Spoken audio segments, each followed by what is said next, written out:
Gẹ́gẹ́ bí mo yẹn sọ gbogbo ẹ̀yin olólùfẹ́ wa nílé, performance onírúurú lóríṣiríṣi tá a jẹ gbádùn ẹ̀ ní pẹrẹu, tá a jẹ gbádùn ẹ̀ dáadáa. Bẹ́ẹ̀dẹ̀ yóò kún ṣùwọ̀n ó kí ńgbà tá a délé arọ́rọ̀ sọ. Nígbà tá a délé arọ́rọ̀ sọ, èmi kan fẹ́ kẹ́ rọ́rọ̀ sọ, lẹ́ẹ̀ bá ti parí owó àmbẹ̀ tètè bá ti wò tán, mo fẹ́ kẹ́ iná máa rọ́rọ̀ sọ, kẹ́ máa rò pé tèmi náà bá ti fẹ́ ṣe 50th ẹ̀, Orísun gbúdọ̀ débẹ̀, bí ṣe máa ṣe ti tèmi lélẹ̀, tọ̀dọ̀ mi tún máa yàtọ̀, ó gbúdọ̀ kojú, ó gbúdọ̀ bá ti mọ̀ pé, tẹ́ bá mọ̀ pé máa beat birthday yìí, ẹ yá pè mí o, ẹ pè wá lórísun, kẹ́ jẹ́ ká mọ̀ bẹ́ẹ̀ ṣe fẹ́ beat birthday yìí.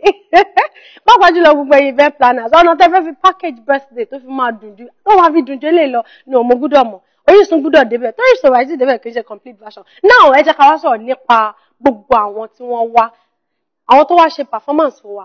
Pàápàá jùlọ, Sax the Parrot, òun náà wà ń bẹ̀. Ìgbà tó bẹ̀rẹ̀ pẹ̀lú sax tó bẹ̀rẹ̀ sí ní fún, bẹ́ẹ̀ lórí mi ń wú bí gbà pé ọjọ́ àjíǹde dé.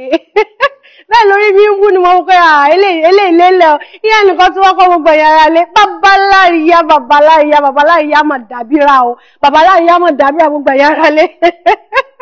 Babaláyà dábíra ló sọ pé ló bẹ̀rẹ̀ sí give testimony yìí. Ló ń sọ testimony nígbà tó sọ testimony yẹn dé sáà kan. Ló láwọn fẹ́ lọ, àwọn ń lọ ibì kan. Kò tiẹ̀ láwọn lọ bẹ́ẹ̀dẹ̀ gan ló láwọn ń bọ̀ bẹ́ẹ̀dẹ̀ tẹ́ṣẹ̀ṣẹ̀ wò tán ẹ̀ ló ń bọ̀ nígbà tí babaláyà wá ń bọ̀ bẹ́ẹ̀dẹ̀ babaláyà nìkan ló wọnú queue ó wọ queue 1 hour 2 hours 3 hours 4 hours títí ló wò pé àrùn lòun wá dorí kọ ẹ̀kọ́ mọ̀tẹ́ lọ jẹ́ nànà lé ó lé gbogbo ìyára lé bẹ́ẹ̀ ni ìyẹn nìkan tí wá kọ àwọn Daydream cultural dancers àwọn náà ti wá kọrin wọ́n wá jójó yíbo yẹn wọ́n jó gidi ní lọ́njù sọ́tún lọ́njù sósì báyìí gbogbo ẹ̀yin olólùwà nílé ẹ jẹ́ ká tún lọ mọ́ àwọn performance ẹ̀ ní ṣókí ní díẹ̀ ká tún fi kún kíni ká fi lè fi step down gbogbo drink táàmù nílé ó yá ẹ máa bá mi ká lọ. This is Adu Arinze, it's your brother.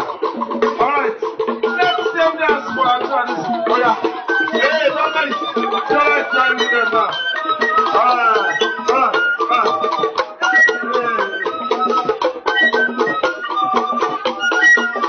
Alright, thank you.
Oh no!